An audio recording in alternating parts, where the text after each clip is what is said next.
je vais vous dire quelque chose. Ne soyez pas moyen. Ne soyez pas moyen.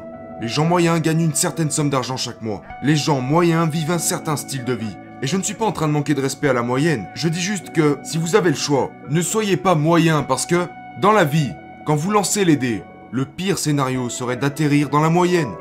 Donc faites quelque chose parce que, si vous ne tentez rien, vous finirez dans la moyenne. Écoutez-moi très attentivement. Arrêtez de blâmer les autres. C'est bon maintenant, je veux plus entendre ça. Je veux plus entendre « Ouais, mais c'est à cause de mon prof. Ma mère n'a pas fait ceci, mon père n'a pas fait cela. » Stop! Si c'est votre vie, vous devez en prendre la pleine responsabilité. C'est votre vie. Je veux plus entendre d'excuses ici. Ouais, ils savent que j'essaie de perdre du poids, mais ils ont quand même préparé du poulet frit et des macaronis au fromage. Eh ben lève-toi et sors de table avant que le repas commence. Emporte du céleri avec toi quand tu vas chez les autres. Vous vous créez des excuses. C'est pour ça que vous êtes pauvre. Vous vous créez des excuses, donc vous n'avancez pas. Parce qu'il est plus facile de rejeter la faute sur les autres que de se regarder dans le miroir et de se dire « c'est ma faute ». C'est facile de dire que ta mère t'a maltraité. Et devine quoi? Tu as raison. Mais tu n'as plus 8 ans maintenant. Tu as raison, ta mère t'a maltraité. Ton père t'a laissé tomber. C'est vrai. Mais tu avais 8 ans. T'as 28 ans maintenant. T'as 18 ans maintenant. Passe à autre chose. C'est ta vie. Alors prends tes responsabilités et fais-en quelque chose. Oui, tu as grandi du mauvais côté de la ville. Oui, tu es né dans une famille pauvre. Oui, tu n'as pas eu les choses que tu voulais. Oui, tu n'as pas pu aller à la bonne école pour te préparer aux grandes universités. Oui, pour quoi que ce soit. Oui, c'est vrai. Mais quand est-ce que tu vas te reprendre en main? Ce que tu penses être une malédiction devient une malédiction quand tu blâmes les autres. Mais ce que tu penses être une malédiction quand tu en prends la responsabilité devient une bénédiction.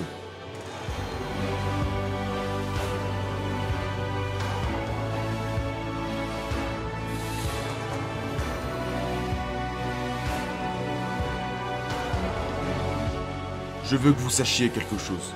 Plus votre rêve est grand, plus il sera difficile de le réaliser. La chance, c'est pour les lutins. Et vous en êtes pas un.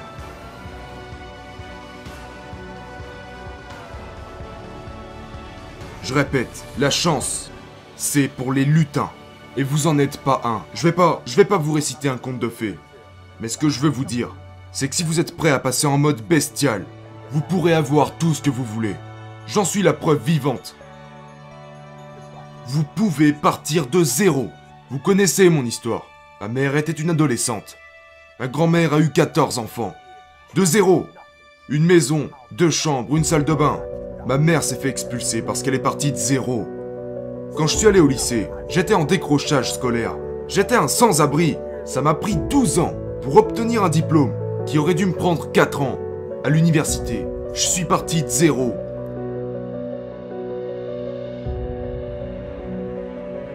Je crois à l'effort. Vous m'avez déjà entendu le dire. Votre mère pourrait vous apporter des privilèges.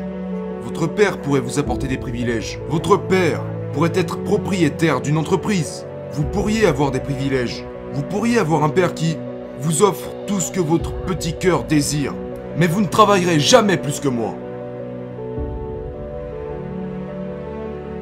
Peut-être que certains d'entre vous ne sont pas encore des lions.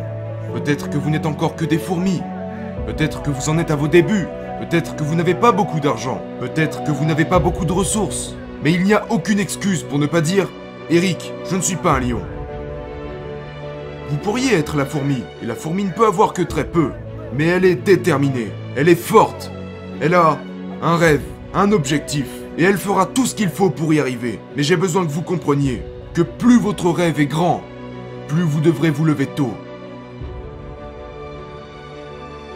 Vous devez forcer plus que les autres. Plus votre rêve est grand, plus vous devez faire d'efforts. Et pour ceux d'entre vous qui ont levé la main et qui se donnent à 70%, vous ne le verrez jamais. Vous ne réaliserez pas vos rêves. Pour ceux qui sont à 70%, 70% en mode bestial, c'est encore 30% en mode fragile. Je veux que tu réfléchisses à tes objectifs. Je veux que tu travailles pour. Je veux que tu les intériorises. Écoute ce que j'ai à te dire. Je te demande de rêver ton rêve. Parce que je veux que tu le ressentes. Je veux que tu l'expérimentes. Je veux que tu saches à quel point, tout comme lorsque le temps change et que tu peux le sentir, eh bien, je veux que tu le ressentes, que tu te rapproches de ton rêve. Mais le plus important, je veux que tu saches que lorsque tu rêves ton rêve, il y a d'autres personnes qui rêvent le même rêve que toi. Je veux que tu saches que quand tu dis « Je veux accomplir ce rêve », eh bien, tu n'es pas la seule personne à vouloir l'accomplir. Et maintenant, je vais te poser cette question. Qu'est-ce que tu fais quand tu sais que des milliers d'autres personnes veulent exactement la même chose que toi? Qu'est-ce que tu fais quand tu n'es pas le seul à vouloir gagner 1 million de dollars par année? Tu n'es pas le seul à vouloir être président. Tu n'es pas le seul à vouloir devenir PDG. Comment fais-tu lorsque tu n'es pas le seul à vouloir ce que tu veux? Comment fais-tu s'il y a des milliers d'autres personnes à vouloir ce que tu veux? Eh bien, tu dois plus travailler qu'ils ne le pourront jamais. Tu dois en apprendre plus qu'eux. Tu dois te lever plus tôt et te coucher plus tard. Il faut exécuter et les dépasser. Tu dois passer de 70% à 120%. Parce que plus le rêve est grand, plus il est difficile à atteindre. Écoutez-moi très attentivement. Vous fuyez les obstacles, alors que c'est ces mêmes obstacles qui vont vous faire passer au niveau supérieur. Vous fuyez la douleur, vous fuyez les challenges. Et après vous me dites que la vie est dure. Est-ce que vous allez comprendre que c'est la difficulté qui vous prépare à atteindre les sommets? Pourquoi vous n'arrêtez pas de pleurer? Pourquoi moi? J'arrive pas à comprendre. Pourquoi j'ai un cancer? Pourquoi ma mère est morte? Pourquoi je me suis fait virer? Mais quand est-ce que vous comprendrez? Écoutez, ça vous est arrivé parce que c'est la tension qui mène à la grandeur. Arrêtez de fuir les épreuves et allez les chercher. Écoutez-moi très sérieusement. La raison pour laquelle vous faites ce que vous faites est bien plus importante que ce que vous faites.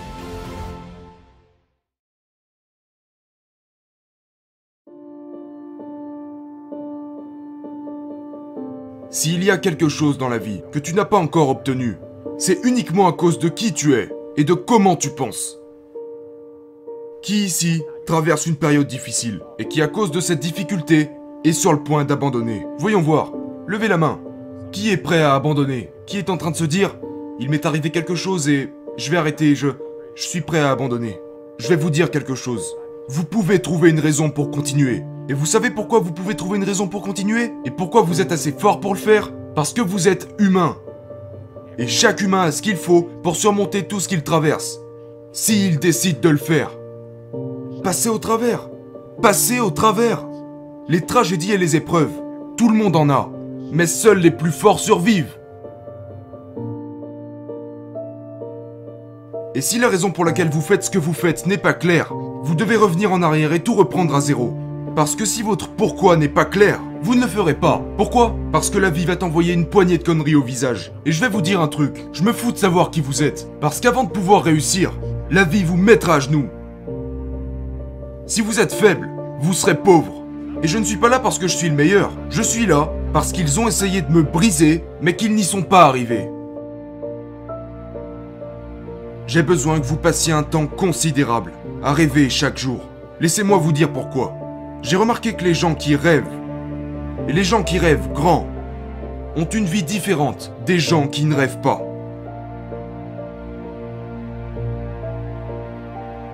Ne vous sabotez pas avec la peur. La peur n'est pas réelle, c'est un truc du cerveau, mais ça n'existe pas. Et comment on s'en remet? On s'en remet en rêvant de ce qu'on n'est pas. La plupart d'entre vous ont passé la majeure partie de leur vie à faire ce que les autres voulaient que vous fassiez. Vous ne savez même pas qui vous êtes. Et donc, même ce que vous faites, vous ne le faites pas à 120%. Parce que vous faites ce que quelqu'un d'autre veut que vous fassiez. Et que vous n'êtes pas assez bon pour devenir la personne que vous voulez être. Donc il y a une chose que vous devez écrire. Et il est important que vous soyez le plus honnête possible. Avez-vous passé votre vie à suivre le rêve des autres personnes?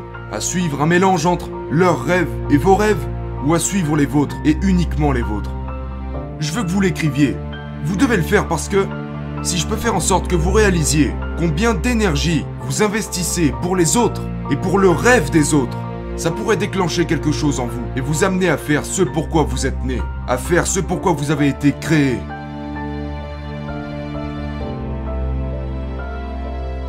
J'ai besoin que vous vous concentriez sur la raison pour laquelle vous êtes né en premier lieu. Pourquoi êtes-vous ici sur Terre, à cette époque particulière? Que faites-vous ici?